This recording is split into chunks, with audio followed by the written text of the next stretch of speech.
điều gì, mi vương vấn điều gì.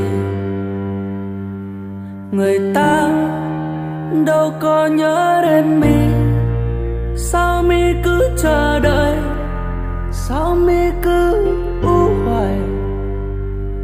Chờ rượu ký ức đi sẽ chẳng trở về, ngày tháng đó đã chôn sâu, trả đến nỗi nhớ u muội. Bởi yêu người ta lắm, đường xa vẫn cứ đông vui, mà sao vẫn cứ cô đồng. Vì nhớ người xa lắm, tình yêu này không mong đợi, tình yêu này không ngóng chờ.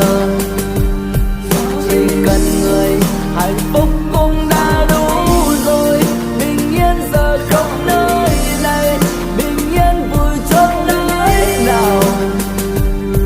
Mặc kệ thôi, vẫn cứ yêu, sao vậy mình vẫn cứ.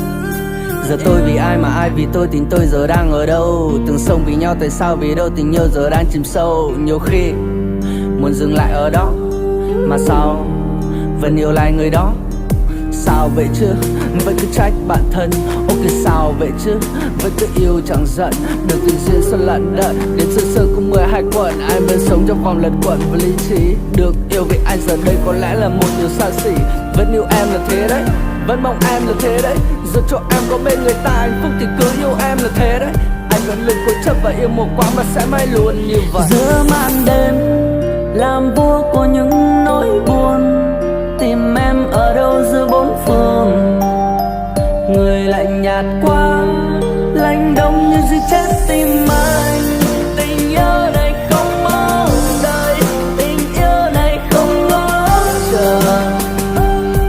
Chỉ cần người hạnh phúc cũng đã đủ rồi, bình yên giờ không nơi này, bình yên vui chốn nơi đâu.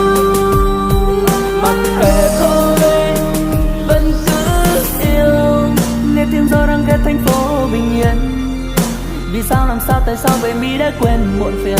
Điều kỳ quặc nhất giờ đây là đâu và tôi là ai và ai là tôi. Hỡi em, phải cố gắng yêu em hay đổi bình yên. Vì sao mình tôi cả đêm bài ly chẳng quên muộn phiền. Chẳng thèm ngoài ai, tìm em ở đâu giờ em ở đâu, tình anh chìm sâu ở đâu. Hỡi em.